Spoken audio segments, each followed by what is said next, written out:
Hi, I'm Bruce Hornack, and the subject of today's video is going to be the restoration of this Remington semi-automatic 22.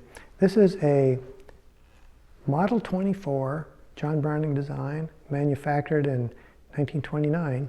My grandfather gave it to my father when he was 14 in 1935. So it's been in the family now about 90 years. It's been in really good condition until about 1980, when it unfortunately sustained some very significant rust damage. It had been exposed to moisture, and unbeknownst to anybody, when my father made the discovery that it fell into that kind of disrepair, he was so disheartened he put it in a closet and never took it back out.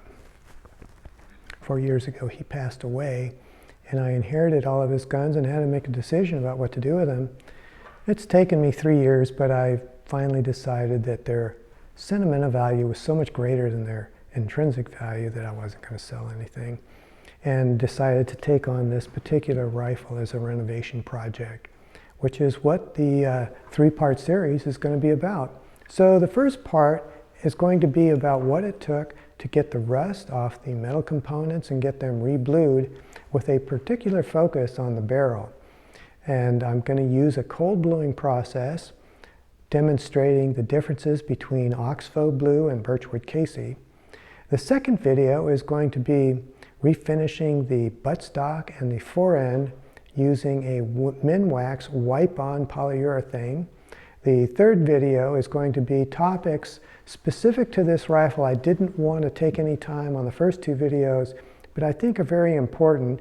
They involve the assembly and disassembly, the barrel takedown adjustment, some other topics that I'll get into a little later. But for now, let's get started and talk about what it took to take the rust off all the metal components and get them re-blued. This is what the barrel looked like after having sanded it with a Scotch-Brite pad. You can see that no matter how much I tried using the pad to remove the rust, there was no way it was abrasive enough to get to the bottom of the rust pits.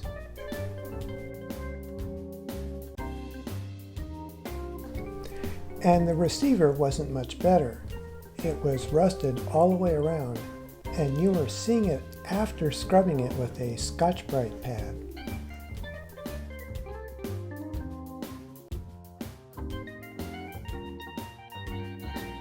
The butt plate wasn't as rusted as the barrel, but it had really deep scratches at one end, like it had been dragged along the cement.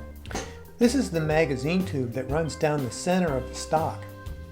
That corrosion was so bad, the tube became fused inside the stock.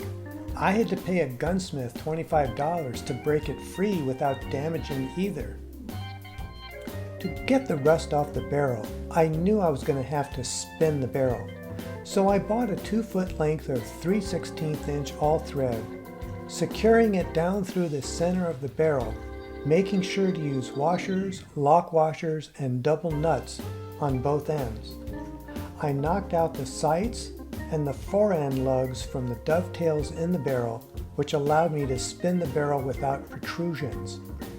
I cut the length of the all thread so that only 1.5 inches stuck out past the ends of the barrel, so I could secure it into a drill. I then inserted a 3M rust stripper, which can be purchased from Lowe's or Home Depot, into a drill press set to run at 1200 RPMs. While holding the cordless drill that would spin the barrel with one hand, I held a piece of plastic tube around the barrel that acted as a bearing with the other. That allowed me to spin and move the barrel back and forth under the drill press until all the rust pits were removed, making sure to avoid the engravings that were at the receiver end of the barrel. Then I clamped the plastic tube in a vise to act as a bearing, which allowed me to spin the barrel with one hand while holding various grits of sandpaper in the other until all the scratches from the various abrasives were polished out. I started with 500 grit, then 800 grit, 1500 grit, and eventually down to steel wool, which gave the barrel a reflective finish. A buffing wheel was used for the final polish. I used 3/16 stop collars as bearings to slide over the all thread. I replaced the set screws in the stop collars with thumb screws as a way of holding the stop collars because they got hot as the buffing wheel spun the barrel. I used two types of polishing compound on the buffing wheel, one to cart and the other to polish. Again, I was careful not to compromise any of the engravings. This is what the barrel looked like after I got finished. I did the same process on the receiver, trigger guard, and the butt plate. Now it was time to begin the bluing process. I began by cobbling together a cradle to hold the barrel so I could elevate and rotate it while bluing. I used a piece of scrap laminate I had laying around, cutting it 2 inches longer than the barrel. I found some scrap aluminum angle I cut notches into, then secured them to the laminate so I could drop the barrel into it. I found some old knobs laying around that I added to the ends of the awl thread to use as handles to help rotate the barrel. Using a heat gun and a non-contact thermometer, I began heating the barrel. I have found that heating the barrel to 115 degrees prior to rubbing it down with acetone helps remove surface contamination. The acetone will cool the barrel back down, so heating the barrel back up to about 100 degrees is the best heat for bluing.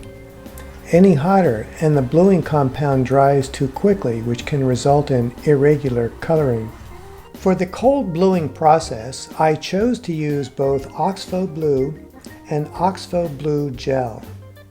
To preserve the integrity of the original bluing compound, I poured some of the Oxpho-Blue into a separate plastic bottle.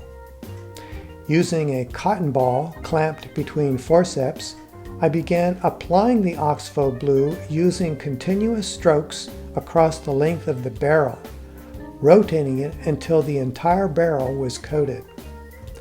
I don't know why the cotton ball turns black when it touches the barrel, but it always looks like contamination that could compromise color continuity.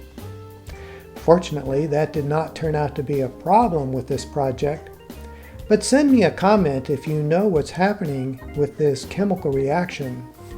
After 60 seconds, I used a shop towel to remove all the excess bluing off the barrel.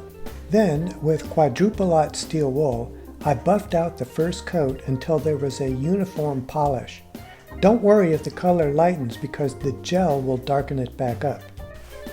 After reheating and decontaminating the barrel, I squeezed some Oxpho-Blue gel into its own cap, and using a tinning brush, I painted the gel onto the barrel, making sure that I coated every bit of the barrel. Being able to rotate the barrel and the jig really helped prevent possible contamination and discoloration. After 60 seconds, I used a shop towel to buff off all the excess bluing gel. I could tell the Oxpho-Blue gel darkened the color immediately. Here is what the barrel looked like after buffing it out with fine steel wool. You can see how dark and uniform the color turned out. By applying the blue over a polished surface, the color had the depth of a dark blue gem. This is what the receiver looked like using the same process of sanding, buffing, and bluing. The sides did not turn out quite as uniform as the barrel, but not bad. This was how the magazine tube turned out. I used the same process as the barrel, except I didn't need the awl thread because the tube fit directly into the drill chuck. In fact, I used this tube as the proof of concept for sanding and buffing before trying it on the barrel. Notice that this particular blue has a slight brownish tone to it. That's because this was blued using Birchwood Casey. Here's how the barrel and the magazine tube look side by side. You can see that the magazine tube is just a little bit browner. This is how the butt plate and the trigger guard came out using Oxpho-Blue. Both were sanded, then polished using the buffing wheel. If you would like to see how I've refinished the stock and forend, you can find the second part of this series, Remington Model 24 Part 2, on my YouTube channel at Bruce Hornack. There will also be a part 3 that will cover gun-specific topics like the barrel takedown adjustment, removing rust on smaller parts using electrolysis, and making a spanner wrench for tightening the buttstock up to the receiver. Thanks for watching.